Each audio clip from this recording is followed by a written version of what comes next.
On today's show of the Between Two Wheels podcast, of course, there's a breakaway, but will it be decisive? The heat. Will this be a factor? Team tactics. Johan Bernils famously said, they don't matter, but is that true? And it's a GC race overall ready. That's 111th edition of the Tour de France, Stage 1, Firenze to Rimini, 206 kilometers. And this is the Between Two Wheels podcast, episode 344 right now.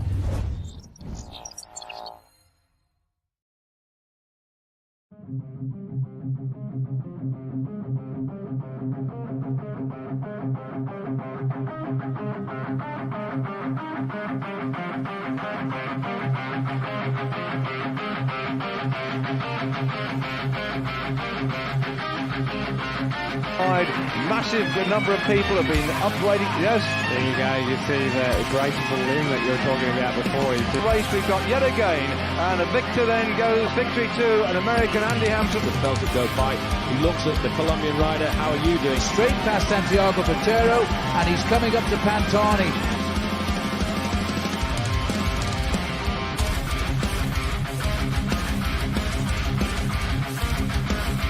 Armstrong is sitting in the last few hundred meters as we come towards the finish of this monumental stage. And Armstrong, as we start to approach the line now, Pantani grits his teeth and accelerates and over the line. Is going now to win stage number 15. Sepp an emotional finish from Durango in the USA. Sepp wins.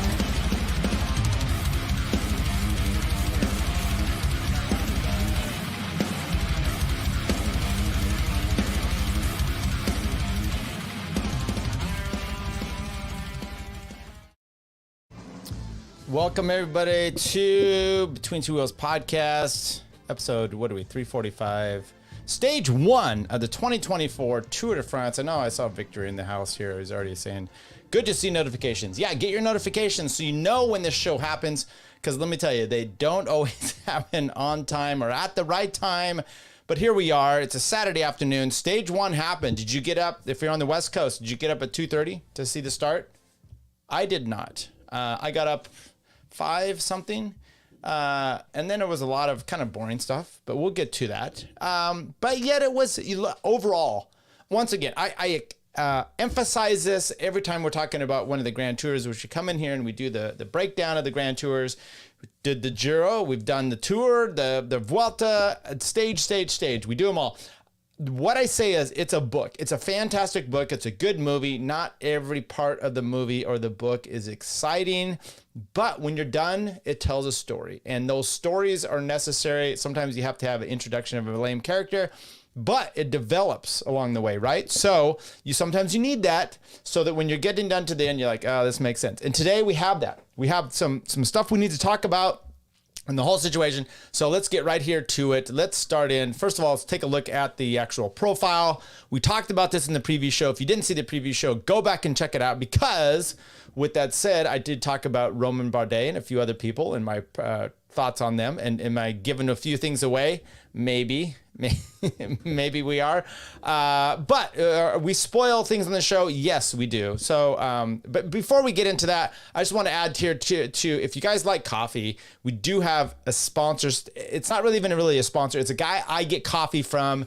And when I order from him, he gives a discount. So you go there, 18% off of orders of $25 or more. Just put in the code REVIEW, REVIEW, at foxandson.com, and you get amazing coffee. I order all my coffee from there, and it is great. So anyway, let's get back to the stage hunting stuff that we've got going on here. The little preview, trying to get the right balance here of there you go. That's probably the one we want. So it's over in Italy, and they're heading over to the coast. I think that, yeah, over to Rimini and from Firenze, and it's got a Cat 2 right off the bat. It crests at 49 kilometers in, but it starts around 28 kilometers.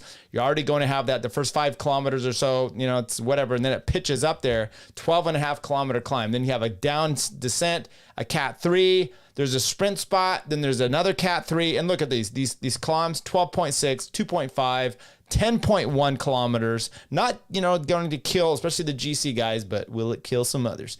Then the Cota Barboto, 7.6% at 5.9 kilometers. That's got another pitch after it. Then you've got another one here, 4.8 kilometers, and then another 4.3, and then a final 7.1 at 4%. So you got a 2, 2, 3, 2, 2, 3, 3 category climbs. If you don't know about the categories, they categorize the climbs based on duration, or the kind of part of the stage, how long the climbs are, what's their average percentage climb, they climb their ascent, and a few things go into it. HC category is above categorization. Those are the big climbs we've got. We got one coming on Wednesday. And then there's 4, 3, 2, and 1. 1 are pretty big. 2 are pretty good size as well, but 3s. But you start buckling these all together here. 1, 2, 3, 4, 5, 6, 7 categorized climbs, and there's a few in their pitches that are not categorized. So it's a pretty wild day that they have to start this race out. And I talked about it in the previous show where I prefer this because sometimes you spit riders out. And we'll see. Did that happen today? Did we spit a rider out that was going to be part of the general classification? I'll just give you a hint. No, we did not. So let's get into the actual, let me see if I can find this here. And then we're going to talk a little bit too about how do you watch this show. I was a little disappointed. I was today. What happened? So here we go. So right off to the bat, you can see 206 kilometers. Cavendish. Yeah, can't do there. We talk about Cavendish. 153 kilometers left to go. They're already just 20 some or so, or I guess it's 50 kilometers into the stage, cresting that top climb there. Cavendish is already off the back, and he's got a horde of teammates around him. 1, 2, 3, 4 teammates. So they're gonna try to nurse him to the end. Cavendish, he's on 34 wins. Of Tour de France wins, one more, and he beats the all-time great Eddie Merckx. Right now, he's tied with him on that. So that's what he was going to retire last year. Remember, he crashed out. He was got like 3rd or 4th on a stage. He kicked it too early, didn't have a chance, and our Jasper Philipsen won 4 stages along the way, kind of made everything look easy. I predicted that Cavendish is not going to get more than a 10th place. And when I'll just give you the scenario of him. He made the time cut today, okay? I think he was like 39 minutes behind the lead. But when he's already 7 minutes back here at 153 kilometers to go, and you've got, would we just counted off all those climbs, it's a lot of work for him to do. He was puking. Evidently, he's not sick. He just had like heat exhaustion or heat stroke. The problem you're going to have with heat stroke, and his teammates were dumping water bottles all over him today. If the problem you have with this heat stroke business is, one, the benefit, he's going to lose some weight. Okay. So he's going to whip himself into climbing shape. No problem. It's not good weight. It's water weight though. And to recover is going to be a problem. So if Cavendish doesn't, really replenish himself, he's going to have a hard time getting to the place he needs to be even competitive. So you may see him either dropping out completely or just not even being useful. That's my prediction. I could be wrong. He's a master. He's done this before. He said, look, we had everything covered. It wasn't a problem. We stuck to the plan. But in other places, like I was cross-eyed. I'm like, okay, well, so what is the plan? Remember, I want to say it's 2003. Lance Armstrong loses a time trial to Jan Ullrich, and ends up winning the whole overall race. But he had a bunch of salt on him. He said he lost a bunch of kilos. It was pretty dramatic. They did like an intravenous IV of just saline, liquids to make sure he just gets in his system. Then maybe I don't know if that's still allowed, but that's maybe something that Cavendish does here. But anyway, that started off right there. His teammates around him, that's going to be problematic. At some point, his team is going to have to say, look, we're not going to miss the race. And there you go. They're dumping water on him. Are they going to just drop him altogether? He's 8 minutes back at 100. The point is, he ended up making it there. So a lot of this preview, these highlights are just worried about that. So then you have these other teams. A break gets up the road. Matej Mohoric's in it. Madouas in it. I want to say Frank Vandenbroek. There's a Cofidis rider. Guys get up the road. Because look, here is the deal of the day, which is... Victor says Mark Cavendish with a puke. Yeah, I mean, that's literally what he was doing. So here's what the deal is, though. Today was a day that the GC riders could see if they wanted to, push that ahead. It's also a day for the breakaway that's a little bit different than normal because the winner on the day gets the yellow jersey. That's life goals, right? Yellow jersey. So these breakaway riders are like, there's a chance. Now, those teams behind, what do they want to do? There's problems that they have to, assault here themselves and figure out, which is, do we want to chase this down for the win And then we've got the yellow jersey. And what comes with the yellow jersey is responsibility. It's very hot. It's really, really hot out there today. So this heat in the next few days is going to be a problem. Do we want to put our team on the front blowing things up when the idea is to conserve energy? So you've got these balls in the air of plans of what we're going to do, and they've all got to play under this game and figure out what's going on. The breakaway riders are like, we're in. Okay, I didn't see EF getting in the break. That was somewhat... I talked about it on the previous show, which is what are they going to do? They're kind of this breakaway KOM team, but then they have Carapaz. Are you going to go all in for Carapaz? You got to figure out what you're going to do. And Carapaz has won the Giro, so he's not a lightweight in this respect. He can do it. Is he the guy that's going to be able to challenge Pogacar, Roglic, Jonas Vingegaard, Remco, any of the Carlos Rodriguez, Bernal? Is he going to be one of these guys that can challenge? If so, then maybe you fix your strategy a little bit different. EF did not get into the break. You got these other riders up there in the break. Abrahamson of Uno X was up there as well. He was going for KOMs. Not really. Izagiri was up there for Cofidis as well. And, they were fighting it out for among these climbs. Back in the pack, though, you had David Gaudu, 72 kilometers to go, already coming off the back. Not a good thing to have happen. But, the heat happens. Meanwhile, up front, Abrahamson and Madouar are once again going for all these KOM times, or these points. Frank Vandenbroek of DSM is up there with him. He'll play a factor later on. But we didn't miss it here. So 50 kilometers to go. They're not even showing it in the highlights. They go from 70 and then 42. Okay. I'll just tell you, at 50 kilometers to go up to Montemaggio, let's take a look here at the profile because I want to see which one this is. The San Remo, the Bartabato, the San Leo, Montemaggio. That was two big climbs to the finish. And then the Cote de San de Marino, that's the final climb of the day. So this is the second to last climb of the day that they're going over and that we're shown right here. But 50 kilometers to go. The group's about a minute 30 or so up the road. And Romain Bardet says, I'm out. And he just launches. Now, before this, what were teams doing on the front? It was a little odd because Trek still had Mads Pedersen there, but you started losing, a lot of the sprinters. Philipsen's gone. Jakobsen, he looks like he's suffering out the back with Cavendish. He's in that group. Wout's still there. Matthew Van Der Poel's having trouble, though. So then once again, you got kind of these Magnus Cort Nelson's having trouble. By the way, remind me to talk to you about the fantasy league. I think you could still join in that. Big problems I had today. I got 0 points, even though my team was stacked. Evidently, I didn't read the rules right. You have to have a complete team selected. I would have had almost 600 points. I got 0 because I didn't fill in the last 2 spots. So, yikes. Okay. Point is, they're going over. Sivakov is doing a little work for UAE, but no one else. Okay, and then Ayuso doesn't look so hot. Meanwhile, you've got Tish Bunut does a little bit of work there for Visma Lisa Bike. Matteo Jorgensen kind of comes to the fore. What's happening with these teams? And you're kind of wondering what are you doing for tactics here? And Trek is up there with Mads, and they just do a little bit. Anyway, Romain Bardet takes off. He joins up with his teammate Frank Vandenbroek. It's not the Vandenbroek from the 90s. This is a different one. This is a Belgian one. And those two start hooking up together, and Frank is almost dropping Romain Bardet. They catch Madouar, who hangs on to them. 42 kilometers to go. Ben Healy takes off. Now, Ben Healy never does connect up to them, and at some point he ends up coming back to the group and then setting pace.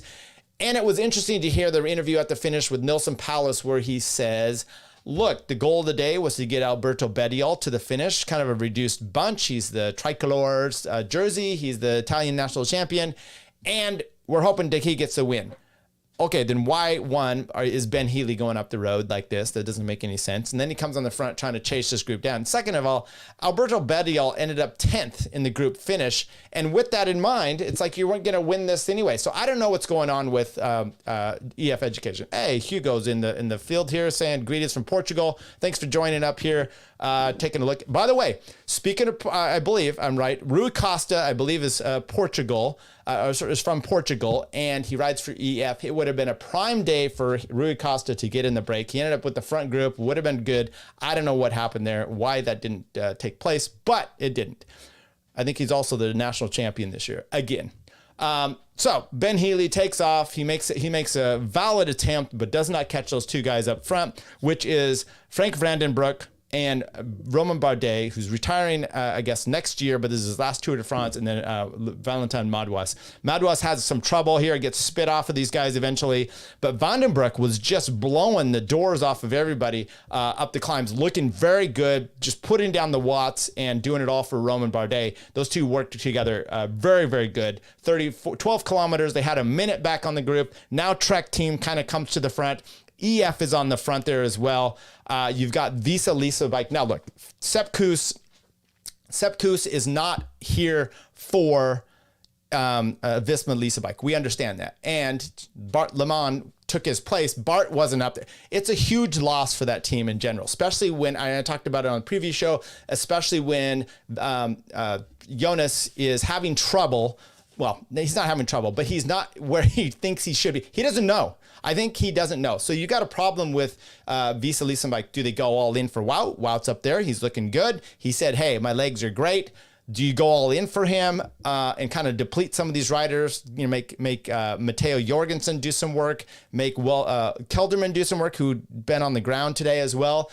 It's a weird dynamic, and I don't know that if Visa Leasenbike V-Lab, we'll call him, if they are in a place where Jonas is either knows his fitness, first of all, and it's either great, then they can put it all in, or if he doesn't know that it's great, then they can put it all in for Wout. Either way, I think they're kind of, there they are. It's the place where they don't know that you're a little bit subjective to how this plays out and how you're going to do it. Either way, the gap isn't coming down. 2.5 kilometers to go. EF, once again, is still on the front there. I think that might be Rui Costa doing some work, which is odd because he's not normally the one.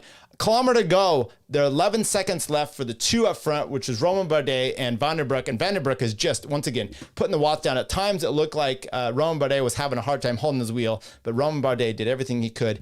In the end, they come down here to the finish, and it is exciting. You can see that right here. The main field is right behind them. You couldn't really see much because they pulled the motorbikes out in the last bit. And Vandenbroek and Romain Bardet, with the win, they're able to do the double post. They let Romain Bardet come to the front. He points back at Vandenbroek. Absolutely. Young guy, did a ton of work for Romain. Romain would not have made it to the finish without his teammate. And he gave him a ton of accolades for it, praised him up and down in the interviews, and I thought it was fitting for Romain Bardet, who, for me, is his fourth stage win at the Tour, has been an exceptional rider to watch. I've always enjoyed him. The only thing I don't know about him, which I mentioned before, which is he the guy that told Tadej, why don't you just let us be able to win in the Giro? That was a little disappointing. However, here's the sprint finish from behind. These are the guys that messed up, which is Wout van Aert and Pogacar. Now, and then Van Gils, I mentioned Van Gils. I think he's a guy that's got a lot of potential coming in for this race. But fantastic race today. Let's talk about a few things here, some tactics about all the teams, and just a few little things about where we believe they are. Okay, that was a lot to take in there. Visa Leasenbike. I told you, it depends on Jonas's fitness. Remember, last year, the Heitzebel, I think it was a stage, 1 or 2? They come down to the finish. The Cofidis rider took off. They had to finish down the hill, and Wout's there to win it. He's not sure what's going on. Laporte's there. And then the Cofidis rider attacks at 1 kilometer, and they let him go, and Jonas sits on the wheel. And I was like, get. And if you watch Unchained, there's a little bit of problems. Jonas says, yeah, I should have done. Well, you've got to have some of these race instincts for a teammate. And I think Jonas just doesn't click that way, which is, it's all him, it's all him, it's all him, which is perfectly fine. He's the team leader, and he doesn't know how to switch into that mode of instantly helping someone, because that wouldn't have hurt. Today, did he need to do that? Possibly. Now, Wout said his legs were amazing, and he felt great. He was kind of afterwards, he was like, oh, this is amazing, because I didn't even think I'd be here after my wreck that I had. So perhaps it's not the day that you put him in the front, because once again, you don't have Sepp there. You're not going to be able to go as deep into the mountains as you normally would. So Visa Leasenbike has a little bit of a what do they do? And they blew it in a case on this, but I don't know that they're necessarily too upset. They hope some other teams would come through. EF. Now, Hugo made it, he goes, EF tactics were strange indeed. Always. Almost always their tactics are strange. And if you are unfortunate to be in the United States, your only chance really of watching this is on Peacock, NBC. And in studio, they had the vaunted TJ Van Garderen, who is a DS for EF right now, but he's obviously not at the tour. They had Brent Bookwalter, who rode for BMC. I think he was there for the Kid Evans times. Dude knows what he's doing. He's not a bad analysis. It doesn't do that at all bad. But then you got your announcing crew, and that is your Phil Liggett and Bob Roll. I know, I take some shit for this, but this is literally what it is.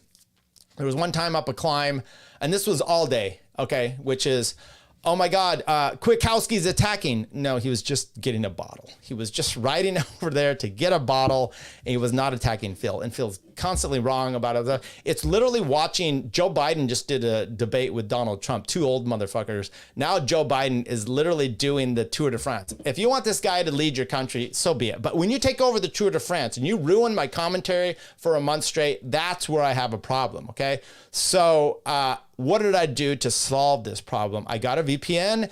I tried to watch the SBS, which is Australian coverage of it. I loved Matt Keenan, but there was Bridie O'Donnell. I'm not a big, by the way, her and I, we used to text and be friends and stuff, but whatever. It wasn't quite what I wanted. So I found Tiz Cycling, its pirated feed, and listened to that while watching the commercials and everything with Peacock. And there you go. So that's going to be a problem if you watch that. You're going to hear outrageous tactical stuff. They had Christian Van der Velde on the moto. Fine. I just not. Sometimes it makes you wonder. And if you watch the Unchained documentary that Netflix puts out there, there was a point there where Ben O'Connor is blown away by his DS and his teammates as like first few stages of working for Joao Almeida. He's like, it doesn't make, why are you doing this? And it made him look like a complete baby. But the problem is he was absolutely right. And he should have been even more upset. And they're like, oh, Ben. Now, later on, he was a complete baby up the Puy de Dome when he's like yelling FF into his mic. Oh, yeah, calm down a little bit there, Ozzy. But with that said, he's completely right. And the tactics, it blows me away that the DSs sometimes don't know. TJ doesn't know. A lot of these guys don't know. Point of this whole thing is, did UAE blow it today? I have a feeling that they did not want to put their riders in risk. Juan Ayuso's a little still suspect. He had that crash. They have a great team, but they also have these other team leaders. Joao Almeida, Adam Yates, Ayuso, Pogacar. All of them should be in for the win for Pogacar. But as cycling is, you just kind of hold your fire and you see where it's at. And I think today they were like, look, we don't want to have the yellow jersey from stage one. It would be awesome and phenomenal to go toe to toe, start to finish with the jersey, but that's not really our goal because it's about saving yourself. So we're not going to do that. We're not going to light it up. Yes, we put Sivakov on the front for a little bit. I don't know why, but we did. But we're not going to really do it. If the race is coming to us and we have a chance to win, maybe we'll do it. If they put one guy on the front, maybe it does happen there. Maybe not.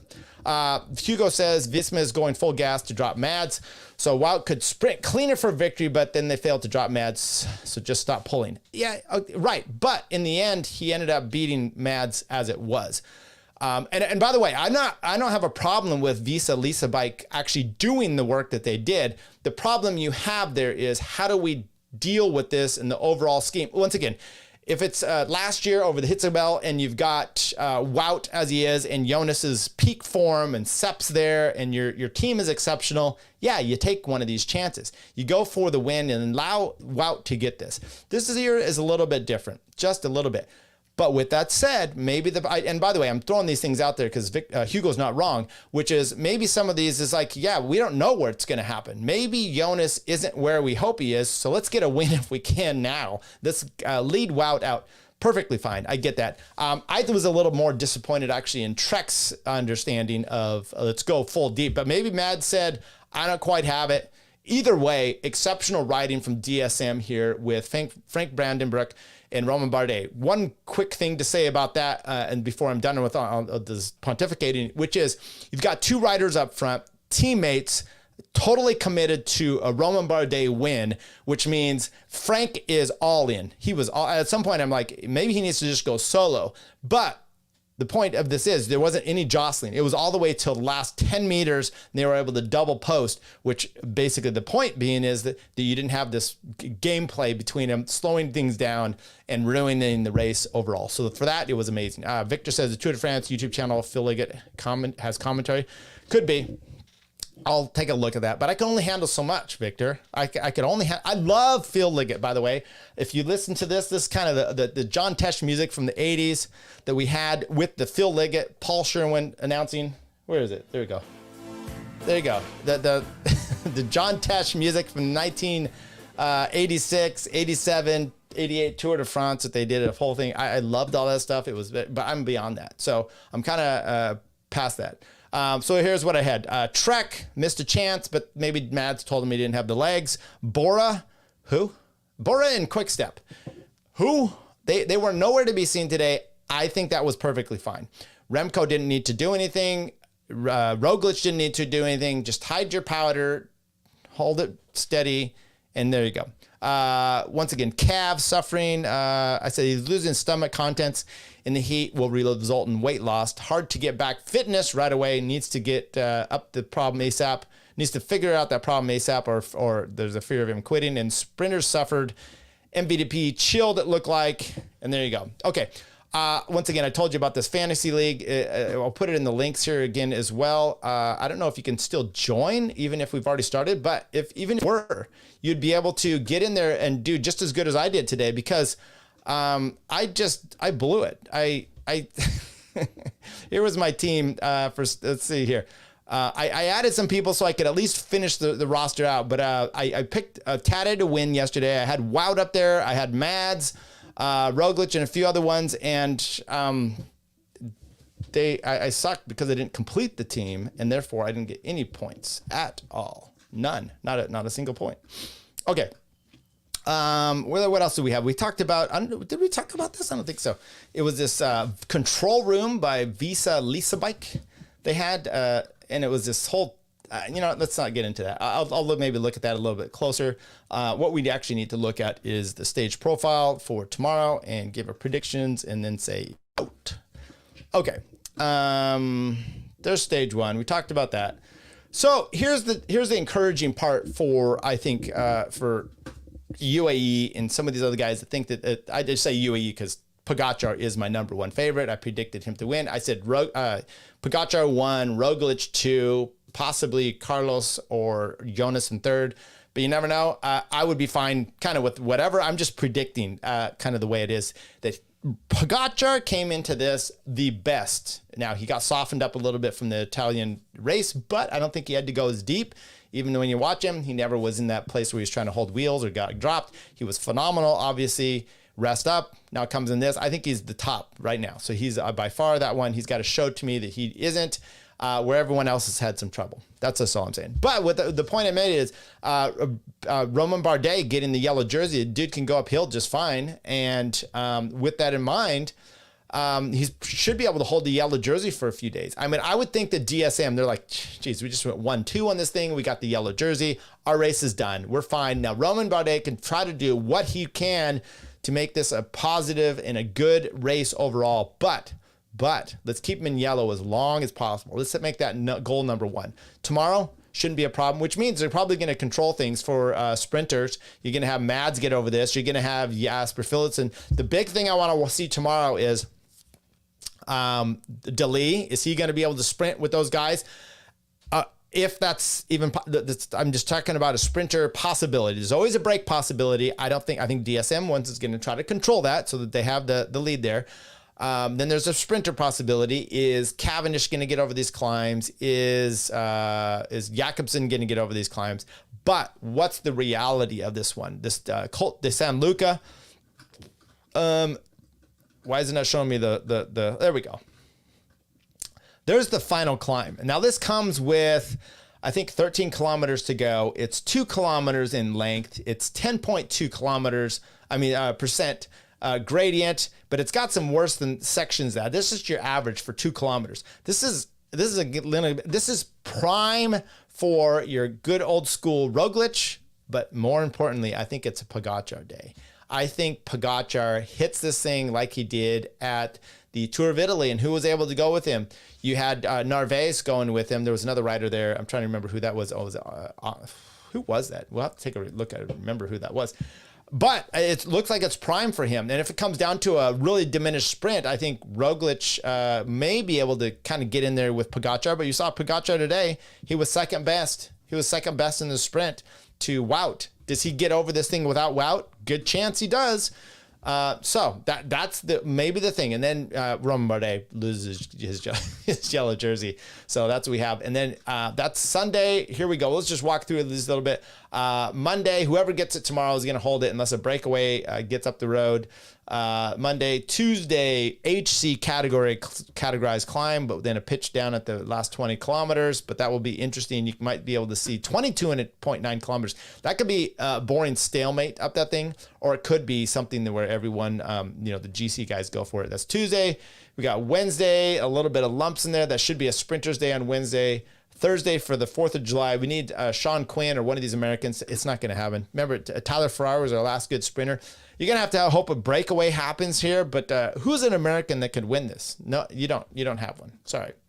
And then Friday, you got the individual time trial. That'll be, maybe the race will be over. Maybe the whole tour will be over by stage 7. And then you got the weekend. You got lumps and trois de trois, lumps and gravel. Boom. Gravel stages for 2024 Tour de France. Victor says yes. In fact, they do have those. There you go, folks. So predictions for tomorrow. I really think it's going to be your man Pogacar is going to light it up, and we're going to see who can go with him. The good old days, you would have Remco being able to go with him. You'd have Pogacar, Remco, Pogacar, I think, is going to be the one guy. Roglic, and we'll see if Jonas can do it as well. Victor says, thanks for streaming. Thank you, everybody. We'll see you tomorrow. Victor and the new guys and Hugo, bookmark the page. We do this every day. We do a quick stage rundown. We do predictions for tomorrow. We do a wrap up, and we pontificate about who sucks with their tactics. See you tomorrow. We're going to end, let's go out with a little Froome love. Froome now, he goes on the offensive, he goes on the attack over the top of this final climb, and nobody at the moment can go with him. He had 75 kilometres to go, and now under the Flamme Rouge, and there he is still, the virtual Maglia Rosa on the road. Who would have thought it at the start of today?